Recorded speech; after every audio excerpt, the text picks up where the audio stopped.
every day. Come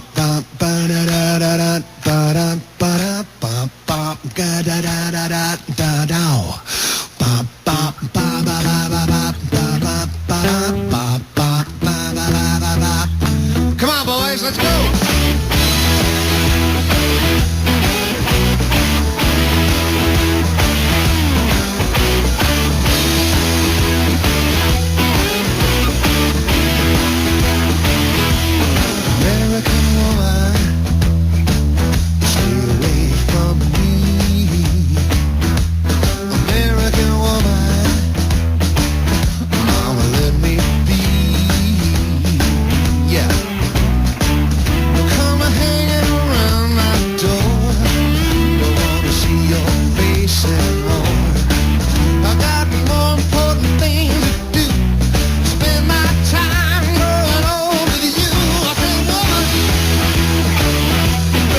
Good morning. Welcome to Brittney On The Bluff, brought to you each weekday by our fine sponsors, Key Drugs, Cane Creek Sod, First Community Bank, Whitworth's Gift Chest Jewelers, and Today's Computers in Poplar Bluff.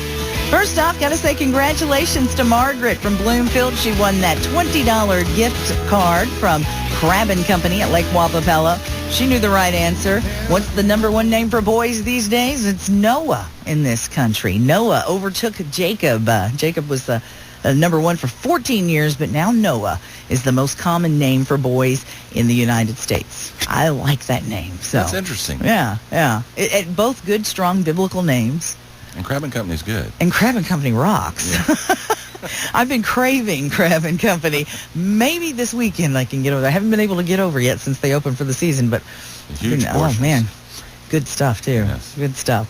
And of course, Chris Hahn. You heard the voice. There you go, from the Poplar Bluff Public Schools, our superintendent. You know, this is our first time to get to talk since the bond issue passed because I got sick. Yeah, are you feeling better? So I'm much better. Well, great. I feel human again. There for a couple of weeks, I didn't even feel human. So, but Chris on in the studio with it. So let's talk about that because that was pretty exciting stuff. Yeah, it was. And it really was. we've got it passed now. Mm-hmm. I think everybody in town knows that. Yes. What's the timeline we're looking at now? We've got the money going to be coming in. How quickly are we going to make these changes? Yeah. Well, it's very important right now to hit timelines. Early planning timelines. Right. And of course we had drawings and things, and those were from about 25,000 feet. So we're getting into more detail. So we've met probably 8 times with planners and architects since then. Wow. We had 3 meetings yesterday. You're really going to hit this hard then, yes. Huh? But we have to make sure that all details are covered. So we're in the process. Architects are in the process of getting civil engineers out to these sites and making sure on topography and surveying. Every I has to be dotted and T crossed, and to see how those affect those general plans we had from the past. But I guess since the election. Our lead architects which is Ittner and Dillian Traxel, have met with high school staff, departments, of course district staff, to kind of see what their needs are. Yeah, just make to sure that they get every. a little deeper on the details. Yesterday, Ittner and Dillian Traxel and myself met with 5th and 6th grade administration and junior high administration, fine-tuning some of those plans. They will come back to 5th and 6th grade teachers, some of the teachers on the Friday.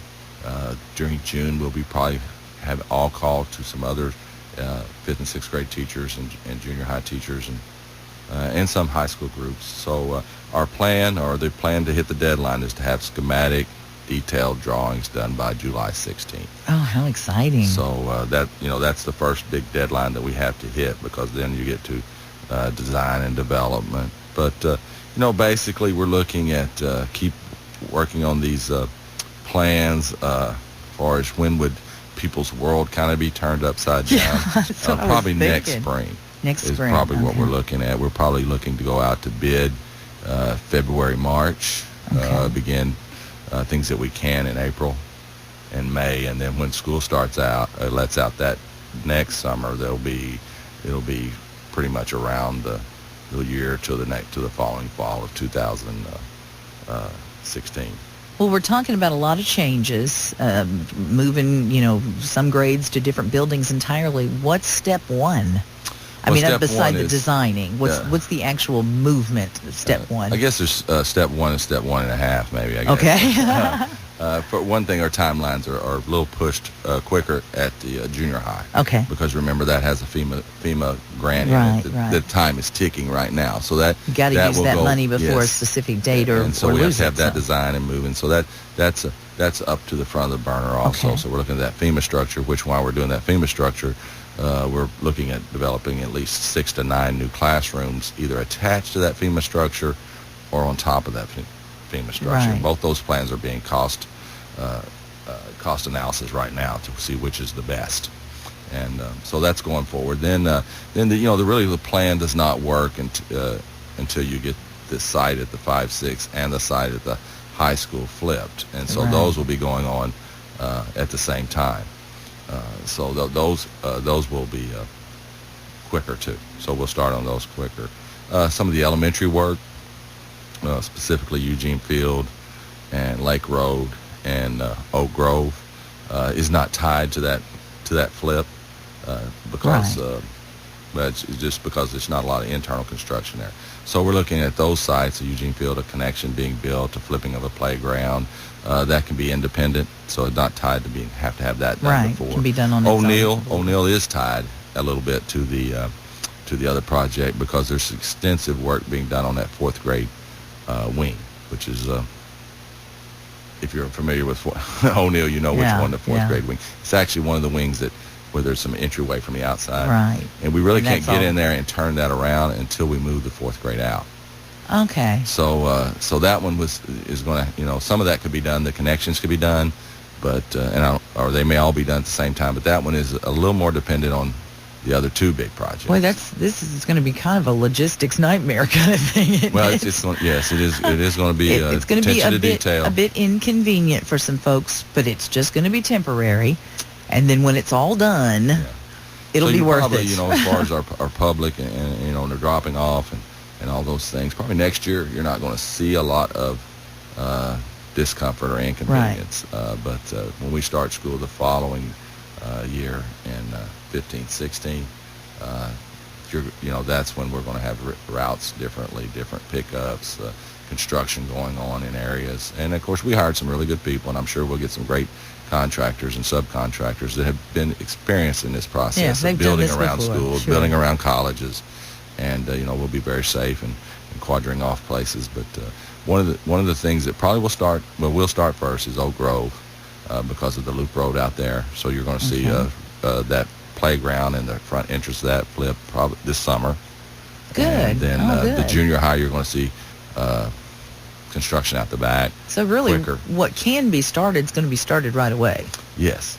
Very cool. So, but again, we're really important for us to keep meeting these small deadlines, and this doesn't translate into radio very good. I know. He's got a chart here. I'm holding up. And, with lots of colors and different bars, and it's kind of crazy looking there. And any timeline we don't hit up front affects the timeline on the back. Exactly. And so right now, we don't want that. No, we don't. We don't want to delay anything, really. So the biggest thing is now to have detailed schematic drawings, civil engineering work, surveying, geotech, all those things done by this July 16th. Because as you can see, that July 16th, after that, other things start. A bunch of other projects. Wow.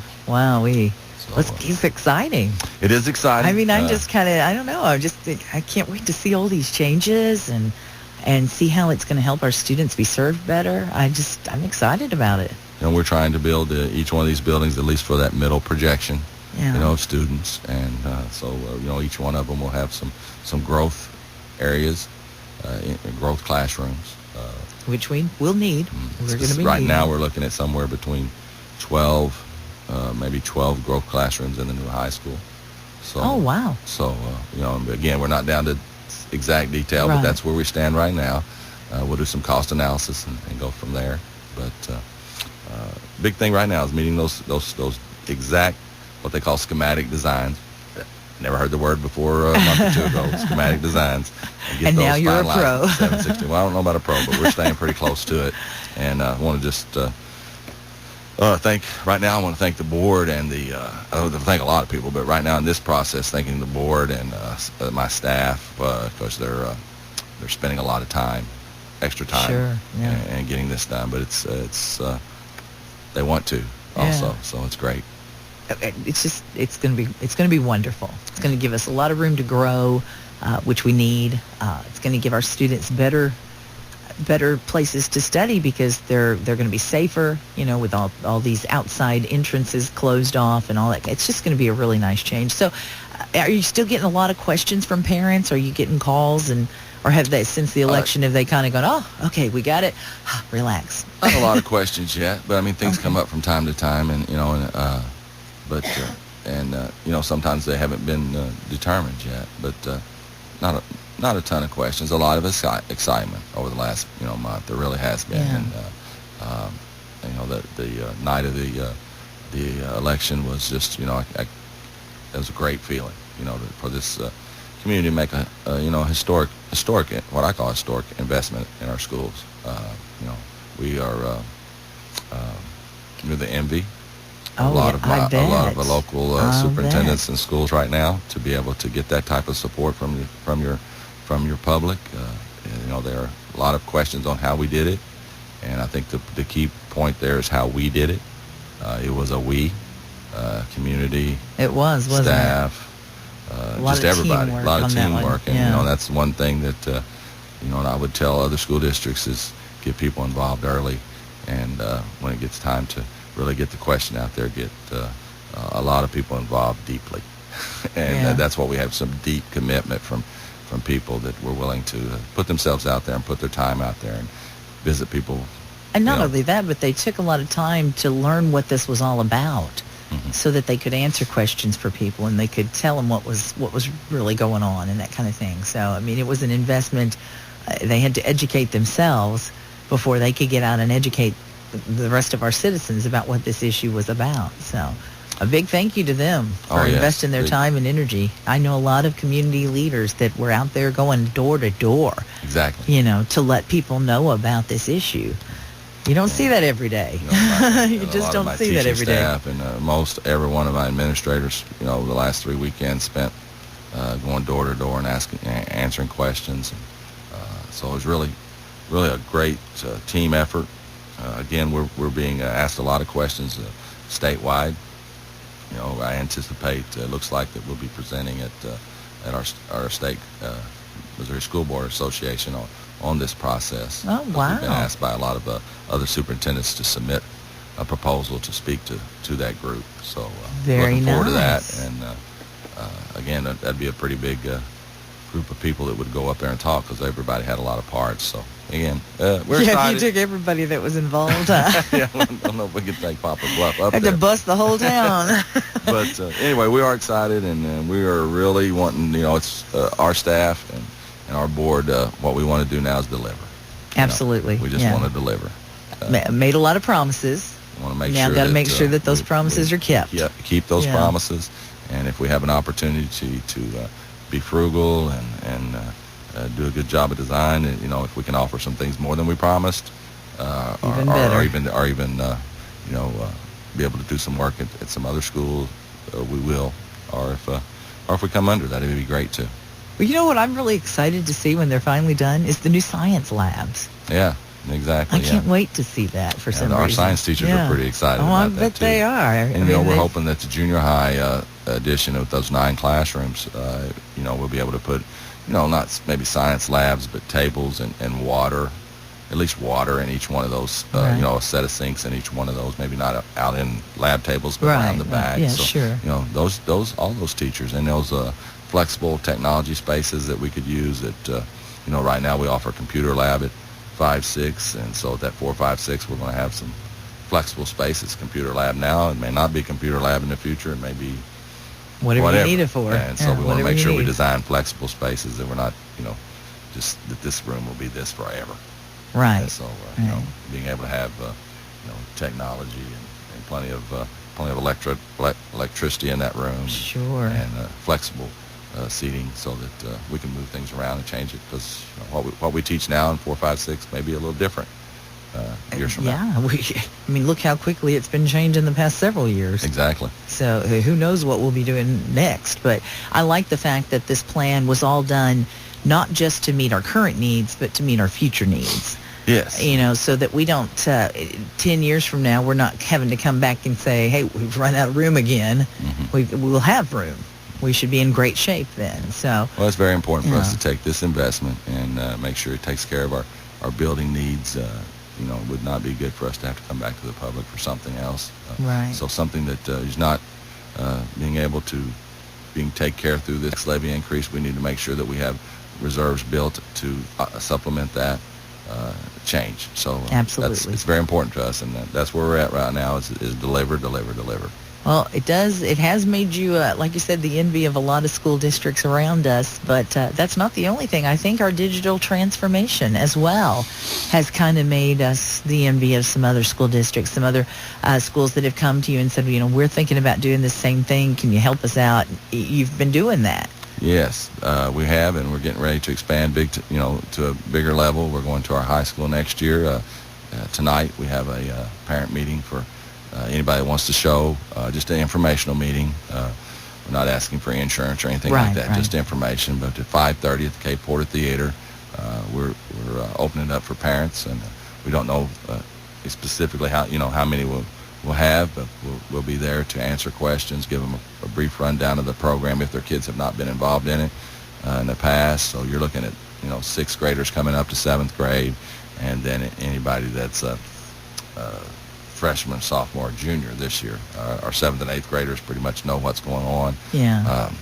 Can't say enough about my staff and our students. I can't say enough about them, how well they've just beyond our expectations in the first year, beyond our expectations on how well our students took care of the equipment.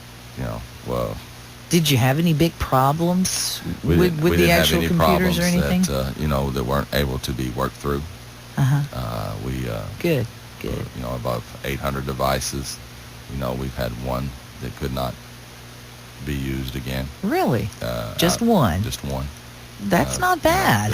No, we had. I honestly, I thought you'd have a few more than that. Yeah, when we had deployment, we had a little over and under game with the group of people that were in charge of that, the principals and our extra technology facilitators and tech staff, and the numbers that we threw out that we thought we would not be able to locate or whatever. I don't know who won, but I had a low number, I think, of 5 or 6, and yeah, see, I would have thought there would have been a few more than just staff, one. Yeah. I mean, our students did a great job of taking care of the equipment. Yeah. We picked that equipment up Monday. So this last week, first time we've done it, so we wanted to make sure we get out early. Next year, we might be able to wait a few more days. Right. But we picked that equipment up Monday from our students. We were able to do that in an hour and a half. I say we. Wow. I had nothing to do with it. It was junior high teachers. But it was y'all. It was the crew. Staff and our tech staff, the help desk, Stephanie Patterson, awesome job all year long.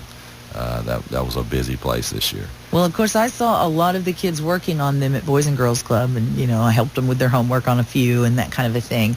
But what do you think what's the number one success story of this? What was the top? What has happened with this that you would say is just a really good selling point on continuing this program?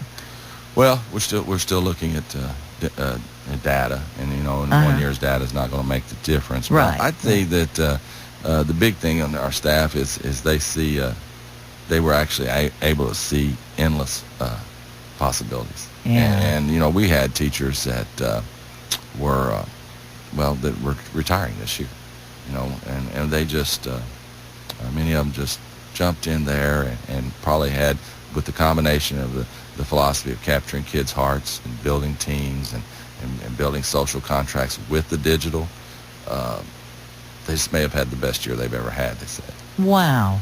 Wow. So that's awesome. That's pretty impressive, because that could have very easily been just the opposite. Exactly. It could have been, their last year could have been the biggest headache they had in their career, but no, it was, that's great. And it great. was really bumpy till November, because we were fighting, I don't know how to say, ghost Wi-Fi. Okay. We had Wi-Fi situations that we could not handle, or not handle, but we couldn't define, and so couldn't figure our out, teachers were getting a little frustrated because 5 periods out of the day they could depend on it, and maybe a period or two they couldn't, and you couldn't.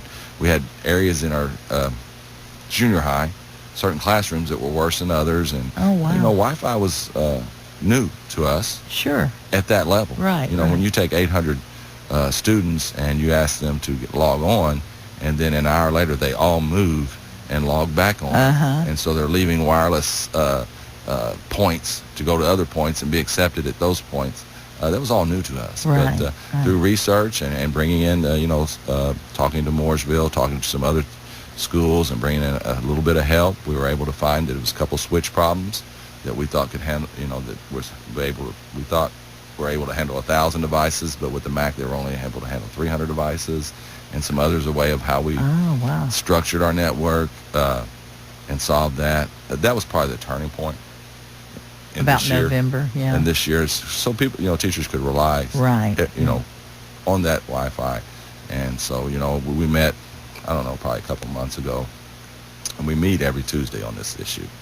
Every Tuesday, our principals and our tech people, we meet at 3 o'clock every Tuesday. Been doing that for 3 years. Wow. Just to keep planning, keep staying ahead, making sure before we moved into this. And, we met, like I said, about a couple months ago, and I said, guys, I haven't heard anybody mention Wi-Fi in 2 months. What's going on? That's good. And so now we're piloting at the high school. That Wi-Fi seems to be going very well. Good. I compliment those high school teachers as they're getting in there and learning. That they've had their device now since July of last year, so they're practicing. We had those carts down there, so they were able to use those carts in their classroom. Right. From time to time on a rotation schedule. So they're learning. We're bringing them back in this summer, and we have 9 teachers from Mooresville that are, as a leader in this field, to come in and work with our staff for 3 days. Good deal. Again, so we want to support them, those instructional facilitators in the buildings, being able to go in the classroom and help the teachers learn how to apply technology either into the teaching or into the assignment that students are doing. So, that's all going on, and we're just trying to get better at it every day. Very cool. So how many more MacBooks are we having to buy to get the high school fitted? Well, there's 1,300 students down there right wow. now. So, that's just, off the top of my head, I think it's 2,100 total would be it next year. It should be devices, interesting. With student devices. Yeah. So we were looking at deployment this year. Like, we had a parent meeting tonight, and then deployment is going to be I'm pretty sure that August 5th through 8th, and we'll get that information out to parents. So we're going to try to deploy in one place next year. So all our junior high and senior high students, we're looking right now to deploy at central office. So we'll be using the theater as training. Every teacher, every student and parent will have to go through the training, sign their authorized use policy, and then we'll use the central office area to distribute the machines, the backpacks. We collected 800 and some odd backpacks the other day at junior high. So we bring back your backpack, we put your name on it, you get the same backpack next year, you get the same MacBook next year, so you need to take care of it. It's on a 4-year cycle, take care of your equipment. Kids did an awesome job. So we're really happy with starting at the junior high on a smaller scale before we went to the high school. Yeah, that was a good idea to try that. Yeah. Can't imagine doing it any other way. Trying to put all 6 years together in 1 year, all 6 grades.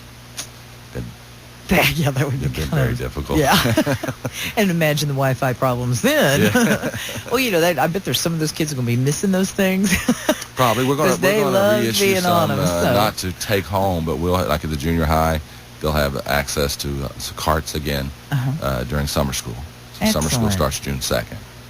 Very cool. Well, that kind of leads us to our next topic, and that is summer school. Of course, we had it last year. The year before, we didn't have summer school. It's been a while since we had summer school. It's time getting away from me. I think it's just 1 year. And we actually had it that year. It was just on a very limited limited basis. But this year, back to the traditional summer school. Traditional summer school. We'll have transportation. Maybe not as much as we have during the year. Right. Some of our routes will be a little longer. But we will have transportation available. We've got some sites that we will not be using. Oak Grove, 5-6, due to Oak Grove Phase 3 construction and some construction we're doing around Oak Grove. So those, I think Oak Grove and O'Neill will be having summer school together. Okay. And then I think it's Lake Road and that Eugene makes Field. sense. That's a good idea. And then we'll be to putting do the it, 5th and 6th grade with the junior high because it's going to be busy out there on that road. Oh, gosh, yeah. And is everybody already signed up for summer school, or are there still some students that you can still sign up? You still can. You can still sign up. We don't start till June 2nd, so we'll be we'll be looking to take people for that. And the high school is looking for credit recovery, and we offer every year driver's ed, and so that's a little bit more harder. It becomes harder and harder to offer each year because you don't see as many driver ed certified teachers as you used to. It used to be that's true. Yeah. It used to be I won't say it was a common certification, but it used to be a lot of teachers. had it, but not many people offer that program anymore. Maybe, I don't quote me on this, but I think Arkansas State may be the only one that does it now. So we don't have anybody on staff that's certified, so we have to recruit from other places. You don't have anybody? No. Wow. No. So if somebody's looking for a summer job, a teacher, it would be a good idea to get that driver's ed certification. Use two teachers, and we do the classroom, and then we do the driving part of it. And we try to make sure that we break even on everything we do in summer school. I mean, we do. We try to make sure that our class sizes, are adjusted to how many teachers we have, and we do get attendance for it, but we like for that attendance to pay for what we're doing. We probably don't do that in driver's ed. We're probably so we have to make up for it some other places. But we've always thought that we want to continue to try that. It's a service for our. Well, it sure is needed. We have to service for our parents. Oh my gosh! And we can't put it during the. You can't offer it during the school year and get that many kids involved. Right. So summertime is the best place. I know some people have insurance. I think that some insurances still give deductions for if you hire, an A student or B student, or if you have had driver's ed. So we're going to continue to try to do that. I mean. Well, thank you. As a fellow driver, thank you. A little education never hurt anybody. So anyway, I'm not sure that we have both of those staff members hired. I think we have people working on that right now. Oh, wow. So if you're out in the listening area, your school doesn't offer driver's ed, and you have a certification, you may want to give us a call. Yeah, we might have something for you. Yeah. I'll tell you what, we've got to take a quick break, but we'll be right back with more Brittney on the Bluff, talking about our Poplar Bluff Public Schools.